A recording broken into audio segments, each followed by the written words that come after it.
बुलेटिनच्या सुरुवातीला एक breaking news आहे चंद्रपूरमधून। सव्वा वर्षाच्या महापौर पदाचा भाजपकडून शिवसेना युबीटीला 5 पैकी 2 वर्ष स्थायी समिती अध्यक्षपद आणि उपमहापौर पदाची ऑफर दिल्याची माहिती आहे। मात्र पहिले महापौर भाजपचा की शिवसेना युबीटीचा या मुद्द्यावर चर्चा अडलेली आहे अशी माहिती समोर येते। कुठल्याही परिस्थितीमध्ये पहिलं सव्वा वर्ष महापौर भाजपचाच करायचा।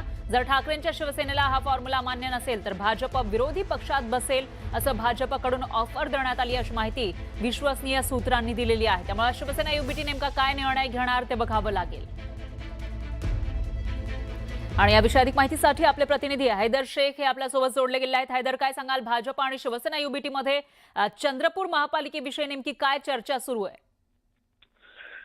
सध्या तरी भाजपकडून उभाटाला जी ऑफर देण्यात आलेली आहे सव्वा वर्षाची, ती ऑफर जी आहे ती मान्य करतात का उभाटा?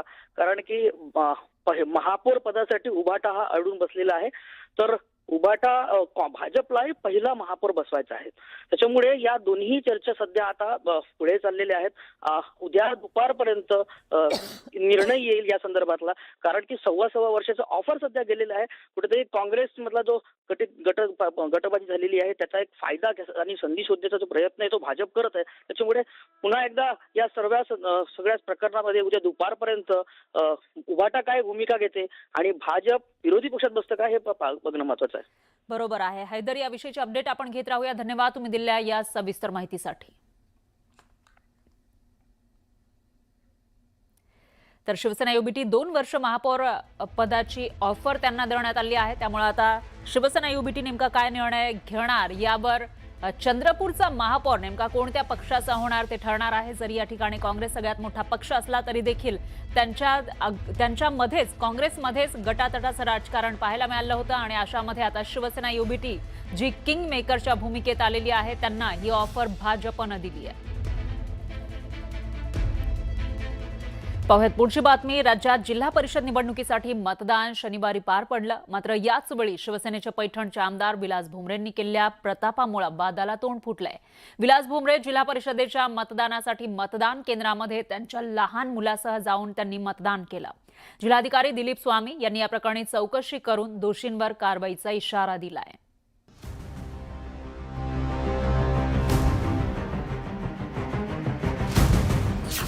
नेत्यांनी लोकशाहीचा खेळ मांडला, निवडणूक आयोगाचे नियम धाब्यावर, मतदान कर्मचारी बघ्याच्या भूमिकेत।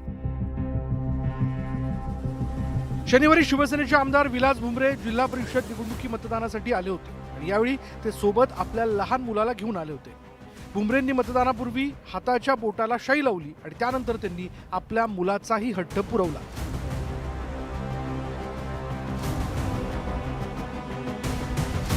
तिथं असलेल्या सरकारी कर्मचाऱ्याने भुमरेप्रमाणेच त्यांच्या मुलाच्या बोटालाही शाई लावली, पण ते तेवढ्यावरच थांबलं नाही। पुढे ते ईव्हीएम मशीन जवळ मुलाला घेऊन गेले आणि मग त्यांनी मतदान केलं।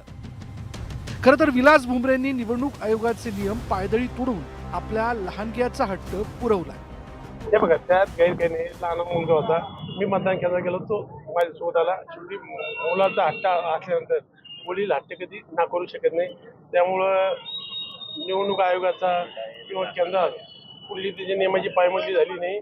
त्या ठिकाणी माझा मतदान हक्क त्या ठिकाणी मीच बजावलेला। मतदानाला तर कुटुंब जातच ना सोबत, मतदानाला कुटुंब जात नाही का सोबत? आता ऐकून घ्या ना, लेकरा बाळासहित जाते, लेकरा बाळ कुठे सुटेल?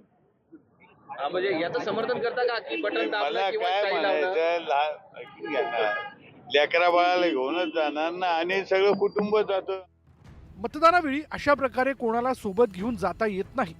तसंच लहान मुलांच्या बोटाला शाई लावणंही नियमांचं उल्लंघन करणार आहे। पण विलास भुमरेंसमोर सरकारी यंत्रणा लाचार होती। आमदारांनी असं करायला नको होतं। हे इमोशनली मुलाला घेऊन जाणे, चल बाबा मी मतदानाला चाललोय, आणि हा प्रकार करणे हे मुळामध्ये चूक आहे। परंतु इमोशनली एक भावनिक नातं वगैरे वगैरे करायला तो गेला आणि ते सर्व आता दृश्य तुमच्या समोर आलेलं आहे। मला वाटतं त्या संदर्भामध्ये ती एक चूकच आहे, परंतु त्याची त्यांनी दिलगिरी व्यक्त केली पाहिजे। पण मतदान केंद्रातील नियम मोडण्यात सोलापूरचे अर्जुन सिंह मोहिते पाटीलही मागे राहिले नाहीत. खरं तर अलीकडच्या काळात नेत्यांकडून अशा प्रकारे नियमांचं उल्लंघन करण्याच्या अनेक घटना घडल्यात. शिवसेनेचे आमदार संतोष बांगर हे मतदानावेळी मोबाईल फोन घेऊन गेले होते. आईला मतदान करते आणि त्याला बघायचं होतं कशा पद्धतीने मतदान ठिकाणी केलं जातं आणि मला काय वाटत नाही त्यामध्ये काय चुकीचं. आईला मतदान कसं करते ते बघायला आला होता. पण मतदान केंद्रातील कर्मचाऱ्यांनी विलास भुमरेंना का रोखलं नाही? मतदान केंद्रात मुलाचा हट्ट पुरवणाऱ्या विलास भुमरेंवर कोणती कारवाई होणार? विलास भुमरेंना मुलाला सोबत घेऊन जाण्याची परवानगी देणाऱ्यांवर काय कारवाई होणार? सरकारी यंत्रणा नेत्यांची गुलाम बनली आहे का?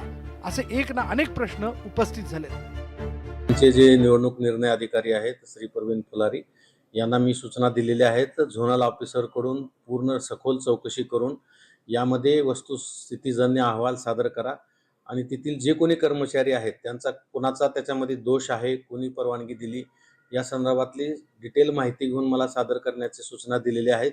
परंतु जे कोणी याच्यामध्ये दोषी असतील आमचे कर्मचारी त्यांच्यावर आम्ही निश्चितपणे कारवाई करू.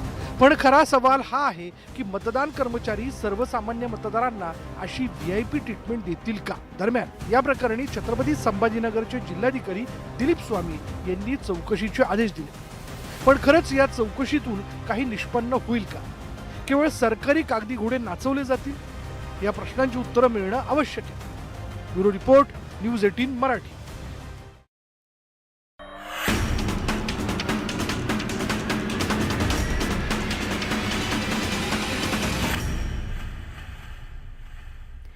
यानंतर बुलेटिनमध्ये घेऊयात राज्यासह देश विदेशातील 100 बातम्यांचा सुपरफास्ट आढावा.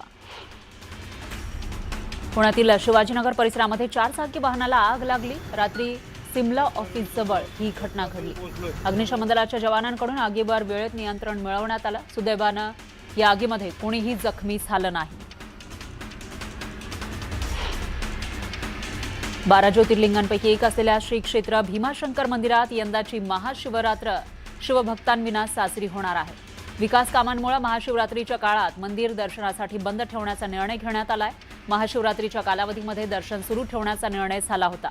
मात्र 12 ते 18 फेब्रुवारी दरम्यान भाविकांना दर्शन मिळणार नाही. या निर्णयामुळे शिवभक्तांमध्ये नाराजी आहे. साताऱ्यातील कराडमध्ये वाघेरी पंचायत समितीमध्ये भाजपच्या उमेदवारांच्या समर्थकांनी निकालापूर्वीच गुलालाची उधळण केली. हिंदकेसरी संतोष वेताळ यांच्या बहिणी अनिता सतीश वेताळ यांच्या विजयाचा दावा त्यांनी केला. उद्या निकाल लागणार आहे, त्यापूर्वीच गुलाल उधळल्यानं यांची चर्चा होतीये. विदर्भातील कपाशीची पंढरी म्हणून प्रसिद्ध असलेल्या अकोट कृषी उत्पन्न बाजार समितीमध्ये कपाशीला प्रति क्विंटल 8,000पर्यंत दर मिळतोय. त्यामुळे शेतकऱ्यांकडून समाधान व्यक्त होत आहे. छत्रपती संभाजीनगरमध्ये जिल्हा परिषद आणि पंचायत समिती निवडणूक कर्तव्यासाठी नियुक्ती होऊनही गैरहजर राहिलेल्या 119 शिक्षक, सहशिक्षक, शासकीय अधिकारी आणि कर्मचाऱ्यांवर आयोगाच्या आदेशावरून शनिवारी रात्री गंगापूर पोलीस ठाण्यात गुन्हे दाखल करण्यात आले. तब्बल 119 अधिकारी, कर्मचारी 4 आणि 6 रोजी आयोजित निवडणूक प्रशिक्षणाला आणि निवडणूक कर्तव्यावर गैरहजर होते. गोंदिया जिल्ह्यातील सालेकसा तालुक्यातील नक्षलग्रस्त आणि अतिदुर्गम भाग म्हणून ओळखल्या जाणाऱ्या बिजेपार इथं गेल्या अनेक वर्षांपासून वाचनालयाची प्रलंबित असलेली मागणी अखेर पूर्ण झाली आहे. आमदार संजय पुराम यांनी मंजुरी दिलेल्या निधीमधून या ठिकाणी अत्याधुनिक लायब्ररीचं निर्माण करण्यात आलं आहे. या ग्रंथालयाचा लोकार्पण सोहळा उत्साहात संपन्न झाला. गोंदियाच्या बोंडगाव परिसरामध्ये तणनाशकामुळे मका पिकाचं नुकसान झालंय. या नुकसानीबाबत अन्नदाता धान उत्पादक शेतकरी संघटनेतर्फे शेतकऱ्यांसह तक्रार दाखल करण्यात आली. राज्यामध्ये छाबा राईड ॲप आधारित कॅब सेवा सुरू केली जाणार आहे. छाबा राईड ॲप राज्य शासनाच्या परिवहन विभागाच्या सहकार्यानं एसटी महामंडळामार्फत सुरू केली जाते.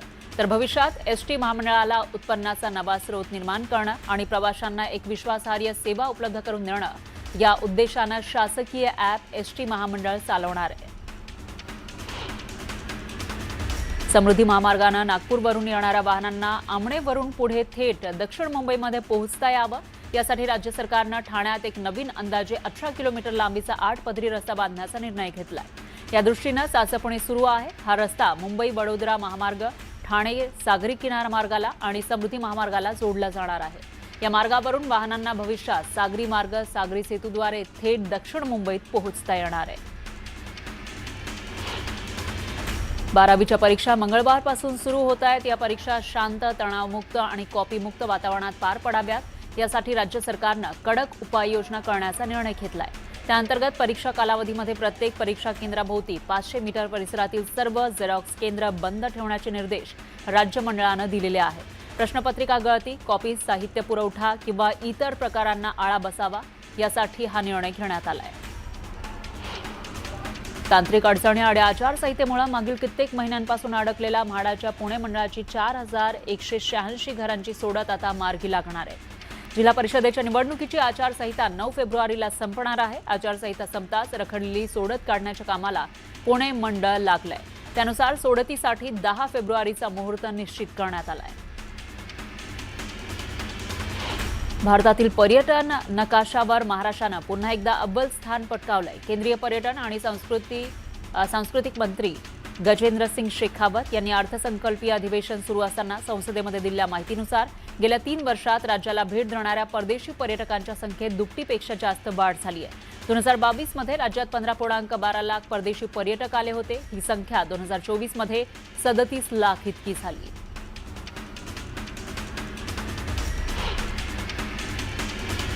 त्यानंतर बुलेटिनमध्ये घेऊयात एक छोटासा ब्रेक.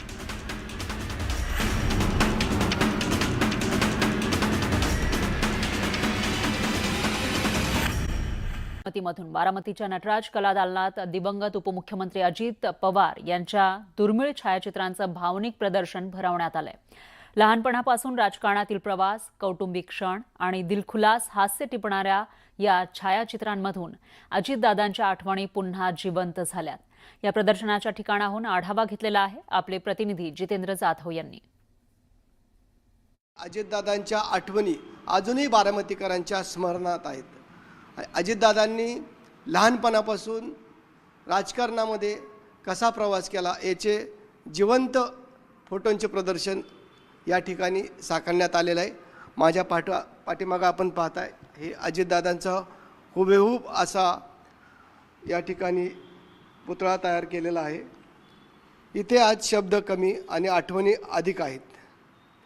अजितदादा पवार यांच्या जीवन प्रवासाचे जिवंत दर्शन घडवणारे दुर्मिळ असे छायाचित्रांचे प्रदर्शन या ठिकाणी साकारण्यात आलेले आहे.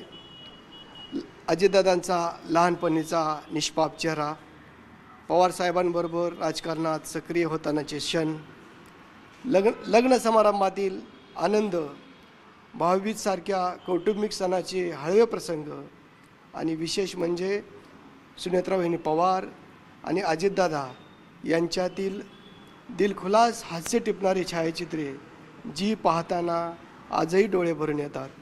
हे फक्त फोटो नाहीत, हे एका कुटुंबाचे, एका नेतृत्वाचे, बारामतीच्या मनात कायम जिवंत असलेल्या अजितदादांच्या त्या आठवणी आहेत. या प्रदर्शन बारामतीत हे 3 दिवस ठेवण्यात आलेले आहे. नटराज कला दालनामध्ये याची सोय करण्यात आलेली आहे. बारामतीकरांना आजही अजितदादा सतत आपल्यातच आहेत असे कायम स्मरणात वाटतात. हे फोटो पाहिल्यानंतर आजही दादा कुठेतरी परदेशी गेले असावेत असे या जिवंत फोटो आपल्याला पाहून प्रत्येकाला या ठिकाणी वाटेल. आणि या फोटो पाहिल्यानंतर आपल्याला वाटेल की अजितदादा जणू काही आपल्यातच आहेत. परंतु काळासमोर काही चालत नाही म्हणतात ना, हे खरे. आज अजितदादांना 12 दिवस झालेलेच जाऊन आणि त्यांच्या आठवणी अजूनही बारामतीकरांच्या सतत स्मरणात राहण्यासारख्या आहेत. व्हिडिओ जर्नलिस्ट गणेश कदमसह जितेंद्र जाधव, न्यूज 18 मराठी, बारामती.